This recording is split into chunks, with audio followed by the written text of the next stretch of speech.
jika kita menemukan sebuah masalah atau insiden keselamatan pasien di puskesmas, kemudian insiden tersebut termasuk insiden yang ringan, ya, mungkin dia warnanya hanya hijau atau kuning, atau biru, kita akan bertanya, karena tidak akan diserahkan kepada tim mutu ataupun tim keselamatan pasien.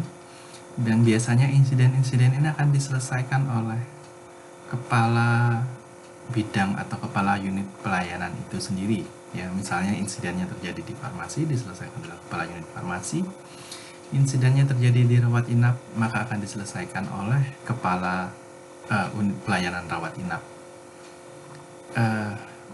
Cara yang paling sederhana, jadi kita akan bertanya, mana sih cara yang paling mudah untuk menelusuri penyebab akar masalahnya, ya.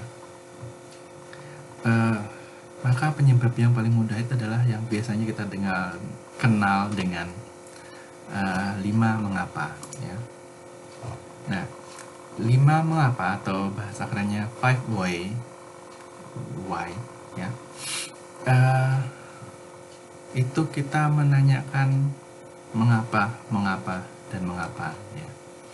Jadi ini adalah sebuah teknik yang dikembangkan oleh Sakichi Toyoda untuk analisis akar penyebab masalah di pabrik Toyota. Jadi seperti seorang anak kecil, ya, caranya seperti bertanya seperti seorang anak kecil bertanya mengapa. Kemudian ketika jawabannya muncul, kita tanya lagi mengapa. Nah, ketika terjawab, kita akan bertanya lagi mengapa. Nah, proses ini berlanjut terus sampai kita tidak perlu menanyakan lagi mengapa, karena kita sudah sampai di jawaban terakhir. Biasanya dengan menemukan 5 kali jawaban terhadap pertanyaan mengapa, kita sudah sampai pada akar masalah. Ini biasanya, ya. Walaupun kadang kita mungkin sebelum menanyakan 5 pertanyaan kita sudah sampai pada akarnya, atau mungkin kita harus bertanya lebih banyak lagi.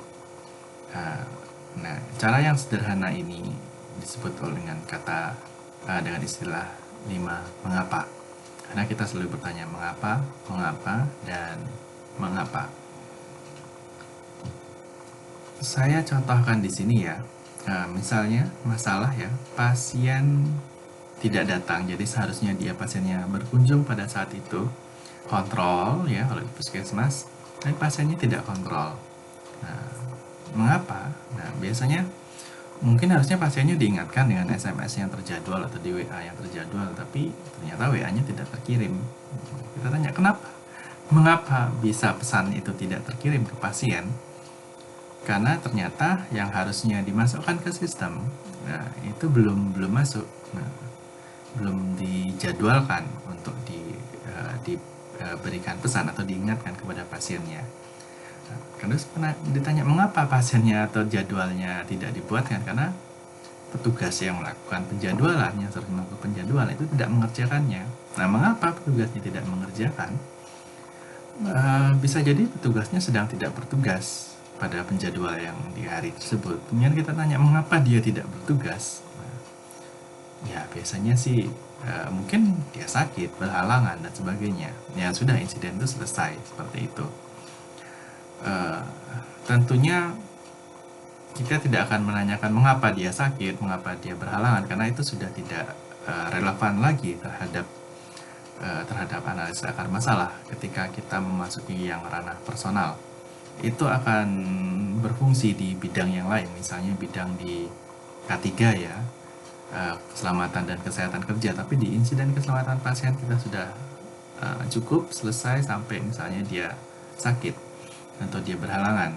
Nah, dan kita biasanya akan melihat bagaimana bisa memperbaiki sistem ini. Manfaatnya dari 5 mengapa adalah membantu mengidentifikasi akar penyebab masalah.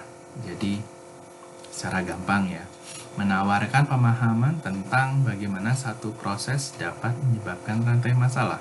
Jadi kita melihat akarnya, kemudian kita melihat lagi prosesnya, sehingga bagaimana dari akar masalah itu bisa dia menjawab masalah. Jadi bagaimana dari seorang staf yang sakit bisa menyebabkan keterlambatan ketidakhadiran pasien pada saat waktunya dia kontrol, misalnya seperti contoh yang tadi ya.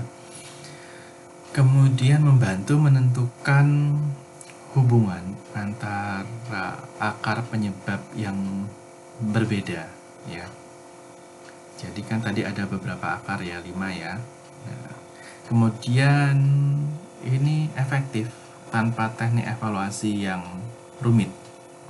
Nah, sehingga kita akan menggunakannya ketika masalah itu tidak kompleks ya, masalahnya tidak rumit ya, masalahnya sederhana.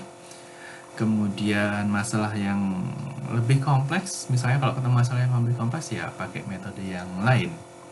Kemudian biasanya kita akan lakukan ketika kita melihat potensial permasalahan ini melibatkan manusia atau melibatkan orang.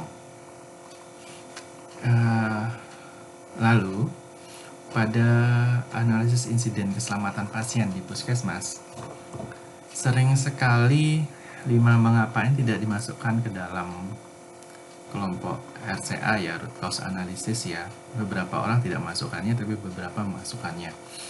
Karena harus diingat ini termasuk investigasi sederhana ya.